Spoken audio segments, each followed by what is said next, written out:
When men choose not to believe in God, they do not thereafter believe in nothing. They then become capable of believing in anything. This quote is surely one of the most insightful of the many pearls of wisdom produced by the great English Catholic thinker G.K. Chesterton. It may be coupled with the more recent conclusions of scientists that human beings are hardwired to be religious, to give us even greater insight into one of the biggest puzzles of our time. Why are supposedly intelligent and well-educated liberals so obsessed with the patently false fantasy of man-made global warming? I will not go here into the details of the shameless dishonesty that has attended this hoax from the very beginnings. Al Gore's deliberately deceptive hockey stick graph, the impact on climate statistics of closing down remote rural weather stations and relying more and more on the figures recorded at airports, used by ever larger numbers of heat-producing jet airliners, and so on.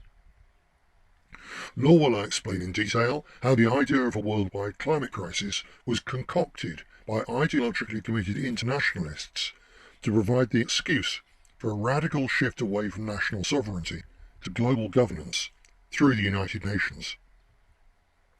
Given the fact that this audience is already self-selected for your ability to see through liberal propaganda and desire to find out the real facts for yourselves, I'm going to take your knowledge about the points I've just mentioned for granted.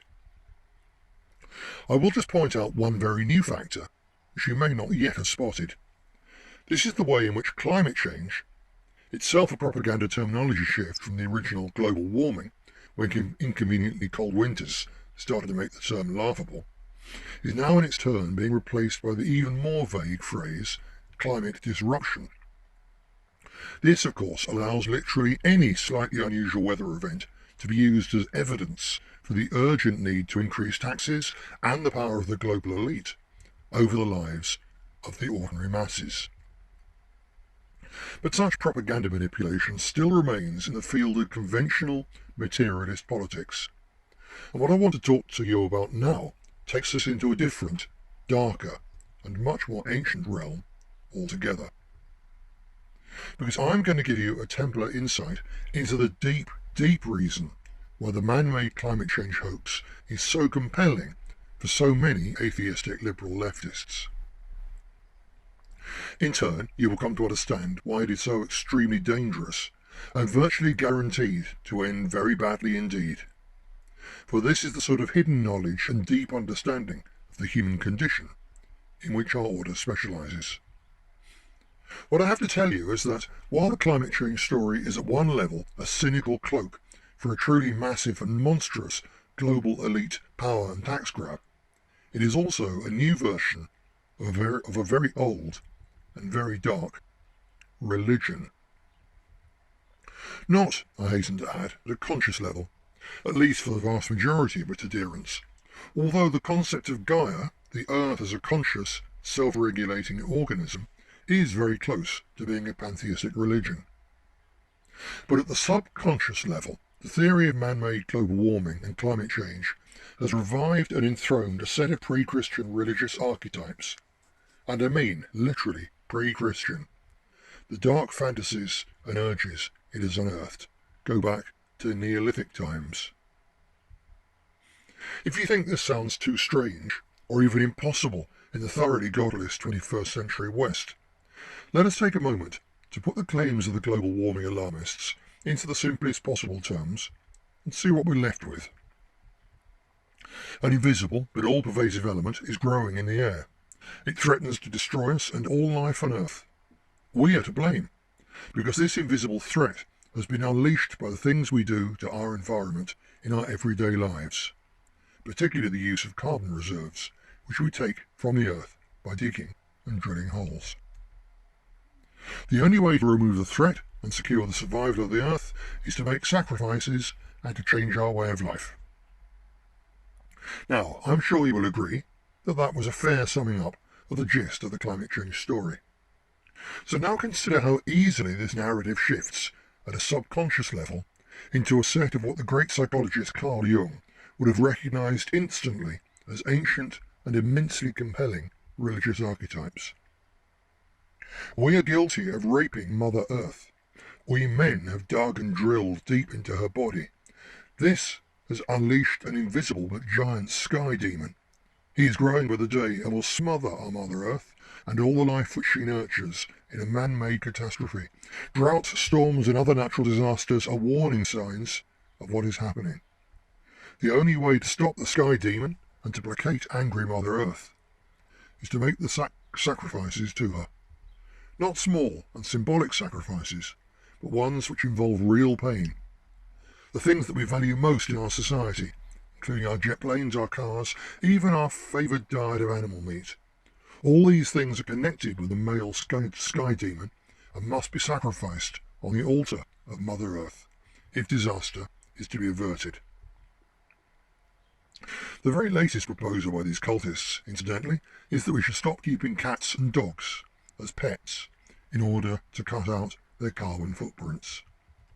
More sacrifice of the things we value. In a society in which the large majority of people still believed in Christ and in his teachings, such crackpot fantasies and demands for endless physical sacrifices would gain no traction. But as Chesterton pointed out, and as modern sociobiologists and related scientists at least implicitly maintain, when people stop believing in God at a conscious level, their subconscious has no choice but to follow the dictates of their human nature and to find a God substitute, because a very significant proportion of human beings need something divine in their lives. We're made that way. This is one of the factors behind the shocking and growing number of young women in particular converting to Islam. Partly, of course, that's about them being attracted to confident, dominant males, and to the degree of protection against sexual predators offered by the veil and becoming insiders, part of their group, instead of being outsiders, their natural prey. But we should never underestimate the attraction of religion, particularly when its adherents are absolutely and unshakably certain that their faith is the one true faith, and that all those who refuse to accept its truth are doomed heretics. Which, of course, brings us back to the global warmists. They may well believe that they are rational human beings following the settled science, but in reality the faith they follow is so compelling not because it is based on real science, which it most assuredly is not, but because it involves a concoction of some of the most ancient and powerful religious archetypes in all of human history and psychology. This is why the followers of this modern manifestation of the Earth Goddess cult are so unshakable in their set of beliefs. As we've seen, the stubborn facts of climate reality have forced its adherents to change the threat posed by the sky demon from global cooling and a new ice age, their position in the 1970s, to global warming, which is going to cook us all alive, and which should by now already have made snow unknown to children in much of the Northern Hemisphere, and then to climate change, which can account for the heavy snow we've seen in recent winters, as well as the lack of it, and now on to climate disruption, which can point to any and every bit of weather as a portent of imminent doom. But while the actual threat is adjusted to fit with reality, all the rest of their belief system carries on as if these logically embarrassing, perhaps even fatal to the theory, changes hadn't happened at all. This should not surprise us, because the whole thing is drawing vast amounts of subconscious energy from the eternal human urge for a supernatural mother figure. The early church fathers recognized this human need and harnessed it for good and for Christianity by encouraging deep reverence for the Virgin Mary. But of course, the combined liberal, Masonic, Marxist and Talmudic war on Christianity has also been a war on Mary, the mother of Jesus, and where this has created disbelief, the resulting spiritual vacuum is waiting to be filled. As for the repeated failure of the climate change alarmists' chicken little predictions, we see the same lack of impact on the true believers with those second coming outfits run by heretical pseudo-Christian crackpots. They predict a date for the rapture, and when it duly arrives and nothing happens, the cult leader simply discovers a reason why the first calculation wasn't quite right, and announces a new date in the light of the new additional knowledge. The difference is that the second coming cranks generally do no harm other than stealing the money, and perhaps the wives, of the gullible few taken in by their nonsense. The Earth Goddess climate change cult, on the other hand, is seriously dangerous. In Britain alone, to give just one example, the Climate Change Act of 2008 was passed into law in the UK Parliament with the near-unanimous cross-party support of all but 2 climate-sceptic MPs. The Act makes it the duty of the Secretary of State to ensure that the net UK carbon account for all 6 Kyoto greenhouse gases for the year 2050 is at least 80% lower than the 1990 baseline. In pursuit of this ludicrous, futile and utterly unrealistic target, British taxpayers are already being fleeced to the tune of an estimated £18 billion a year. For example, every single hospital in Britain is now forced to hand over hundreds of thousands of pounds a year, which taxpayers think is spent on healthcare, in order to buy the right for their cooling and heating systems to emit carbon dioxide, a naturally occurring gas which is, incidentally, the most important natural fertiliser in the world. This is not just about the cash, because £18 billion a year sacrificed on the altar of a false god means there's a lot less money and a lot fewer resources available to fight real problems, real diseases, real social ills. From heart disease to drug addiction and poverty, the climate change scam costs lives as well as money. And when the climate-obsessed Democrats grab back control of the White House, the USA will lurch down the same ruinous road. But already we begin to see the outline of far worse consequences still to come. No less a climate change adept than Prince Charles has called for climate change deniers, that's people like me and probably people like you, to be dragged before the courts and punished for their heretical dissent. Global warming scepticism is already a reason for being censored and deplatformed on social media. Refusing to pay lip service to the thinly veiled Earth Goddess cult already incurs sanctions which make you a second-class citizen, more and more condemned to the social and economic margins of an increasingly intolerant society. Take my word for it, this persecution of non-believers, of climate change deniers, is only in its infancy. It will get much, much worse, especially as popular resistance begins to grow to the increasingly painful sacrifices that the leaders of the concealed goddess cult demand of us all. There is no coincidence in the fact that exactly the same individuals who turn out on Extinction Rebellion climate change protests also take to the streets to demand unlimited abortion. Nor that the most extreme, or rather the more honest, of the climate change obsessed Greens are already saying that the only way to save the planet is to impose a strict limit on the number of children the human herd are allowed to have. Once you follow the Earth Goddess, it's a very small and easy step from abortion on demand as a right for women to compulsory abortion for the sake of the planet, Mother Earth. Human blood is nothing to these people. Nor should it be any surprise that a significant number, both of pro-abortionist and climate change zealot women, openly proclaim themselves to be witches. At one level, such a claim is stupid, childish nonsense, but at another, it opens the door to real evil. The old gods have tended to be romanticised and whitewashed because we've forgotten how greedy they were for innocent blood. We are all aware of the moon god element present especially in the Takfiri version of Islam, and we know how the unleashing of those dark urges has led to the mass beheadings and murders of infidels by ISIS and Al-Qaeda. But we hear very much less about the dark reality of Hinduism, with its myriad of demons and subcults of human sacrifice.